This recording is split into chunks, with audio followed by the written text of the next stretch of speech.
नमस्कार प्यारे विद्यार्थियों, इस वीडियो में हम पढ़ेंगे कार्यपत्रक नंबर 66 से लेकर 70 तक। प्यारे विद्यार्थियों, हमारे द्वारा हिंदी की कार्यपुस्तिका के साथ साथ गणित और अंग्रेजी की कार्यपुस्तिका भी करवाई जा रही है। आप चैनल की प्लेलिस्ट में जाकर उन सभी कार्यपुस्तिका की वीडियो देख सकते हो। सबसे पहले कार्यपत्रक नंबर 66, इसमें दक्षता है गद्यांश पद्यांश को पढ़कर समझ के साथ उत्तर दे पाना। नीचे लिखी कविता को पढ़िए और प्रश्नों के उत्तर दीजिए। हाथी कहो शेर सिंह कहाँ चले तुम ढीले ढीले, रूप उड़ गया लग रहे पीले पीले। शेर तुमने भी गजराज कहाँ वह रूप गवाया, सिकुड़ गई है खाल और चिपकी है काया। उसके बाद हाथी सुनो शेर सिंह तुमको मैं क्या बतलाऊं, जंगल सब कट गए कहाँ से भोजन पाऊं। शेर जंगल सब कट गए मित्र कोई ताकत खोई, भूखा मैं मर रहा मित्र सब ताकत खोई। हाथी जंगल सब कट गए किस तरह पानी बरसे, पानी भर भर सूंड नहाने को मन तरसे। अब करेंगे प्रश्नोत्तर। इसमें दिया है दी गई कविता को कहानी के रूप में लिखिए। तो लिखेंगे एक जंगल में शेर व हाथी रहते थे। लोगों ने जंगल को काट दिया जिससे हाथी व शेर को पानी व भोजन मिलना बंद हो गया, जिससे वे भूखे मरने लगे और उनका शरीर दुबला पतला हो गया। नंबर 2, हाथी ने शेर से क्या पूछा। तो हाथी ने शेर से पूछा कि तुम ढीले ढीले और पीले पीले क्यों लग रहे हो। उसके बाद है शेर और हाथी का शरीर कमजोर क्यों हो गया था। तो लिखेंगे जंगल के कट जाने के कारण भोजन की कमी होने लगी, जिससे शेर व हाथी का शरीर कमजोर हो गया था। उसके बाद जंगल कटने से जानवरों का क्या नुकसान हो रहा है। तो लिखेंगे जंगल कटने से जानवरों को आवास भोजन व पानी की समस्या हो रही है, उन्हें स्वतंत्र विचरण का मौका भी नहीं मिल रहा है। तो प्यारे विद्यार्थियों, ये था कार्यपत्रक नंबर 66। कार्यपत्रक नंबर 67, इसमें दर्शाता है गद्यांश पद्यांश को पढ़कर समझ के साथ उत्तर दे पाना। इसमें दिया है नीचे दिए गए गद्यांश को पढ़कर पूछे गए प्रश्नों के उत्तर दीजिए। संदेश भेजने के लिए पत्र का प्रयोग कई सदियों से होता आ रहा है, लेकिन अब तो लोग ईमेल से भी तुरंत संदेश भेज सकते हैं। इंटरनेट नाम के एक कंप्यूटर के महाजाल की वजह से यह संभव हुआ है। आपने कंप्यूटर के विषय में तो सुना ही होगा, आपके स्कूल या किसी दुकान में शायद आपने इसे देखा भी होगा। वीडियो दिखाने वाला स्मार्टफोन भी एक तरीके का कंप्यूटर ही है। अब करेंगे प्रश्नोत्तर। तो इसमें है क्या आपने कहीं कंप्यूटर देखा है, अपने अनुभव को लिखिए।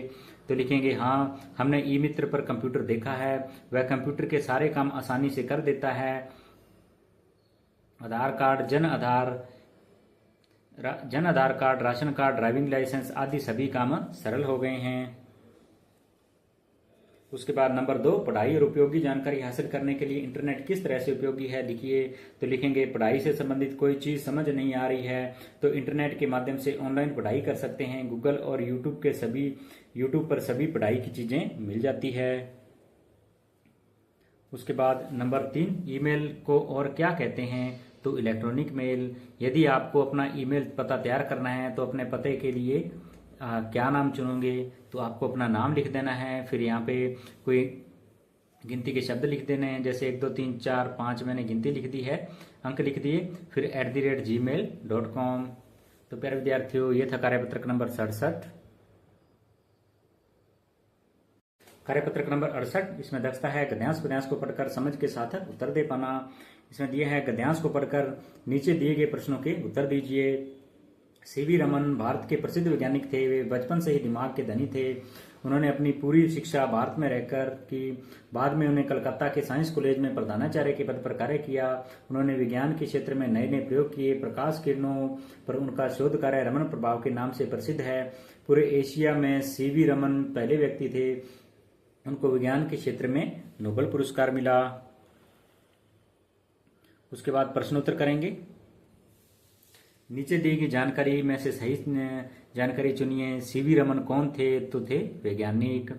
है प्रधानाचार्य के रूप में किस कॉलेज में कार्यरत हुए। तो आ जाएगा साइंस कॉलेज कलकत्ता। उन्हें विज्ञान के क्षेत्र में कौन सा पुरस्कार मिला। तो उन्हें मिला नोबेल पुरस्कार। उसके बाद प्रश्न नंबर 2, कहानी के आधार पर नीचे दिए गए वाक्यों को सही क्रम में व्यवस्थित कीजिए। शुरू से अंत तक की घटना को 1 से 5 के क्रम में लगाइए। तो यहाँ देखिए नंबर 1 सबसे पहले आ जाएगा सीवी रमन, भारत के प्रसिद्ध वैज्ञानिक थे, ये नंबर 1 आ जाएगा।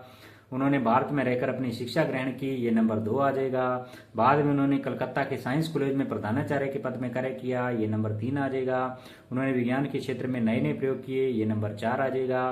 प्रकाश किरणों में उनका शोध रमन प्रभाव के नाम से प्रसिद्ध हुआ, ये नंबर 5 आ जाएगा। उसके बाद प्रश्न नंबर 3, शब्दों को सही क्रम में लगाकर वाक्य पुनः लिखिए। क है रस हिंदी खान की है, तो इसको आ जाएगा हिंदी रस की खान है। ख एकता ही हिंदी की कुंजी राष्ट्र है, तो इसका आ जाएगा एक हिंदी ही राष्ट्र एकता की कुंजी है। ग है हिंदी है रानी की भाषाओं, तो इसका बन जाएगा हिंदी भाषाओं की रानी है। ग सीवी रमन को क्षेत्र में विज्ञान के पुरस्कार नोबेल मिला, तो इसका बन जाएगा सीवी रमन को विज्ञान के क्षेत्र में नोबेल पुरस्कार मिला। अरे वैज्ञानिक भारत के सीवी रमन थे, तो इसको लिख देंगे सीवी रमन भारत के वैज्ञानिक थे।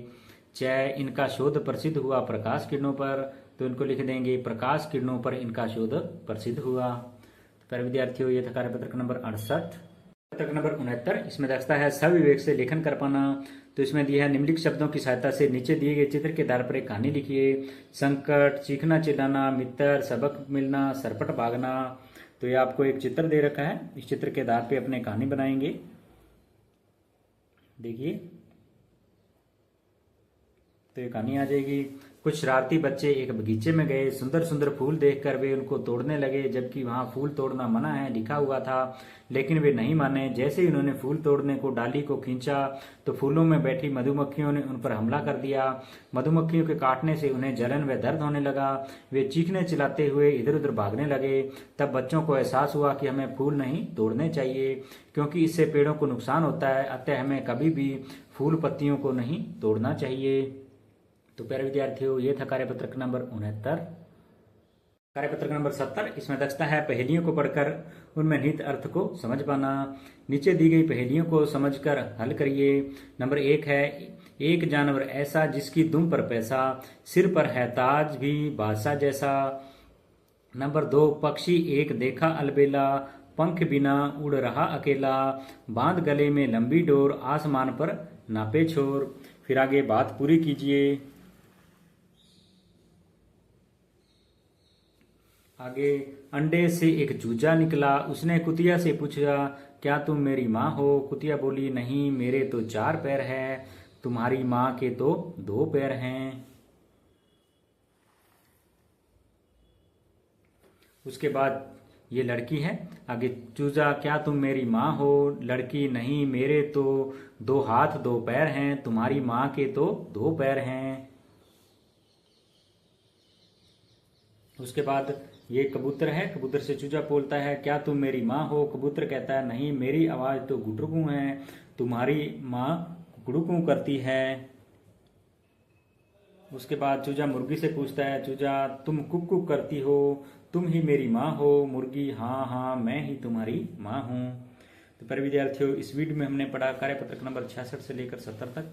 यदि आपको मेरी मेहनत और वीडियो अच्छा लगा हो तो प्लीज़ चैनल को सब्सक्राइब करें, वीडियो को लाइक करें और अपने दोस्तों के साथ ज़्यादा से ज़्यादा शेयर करें। धन्यवाद।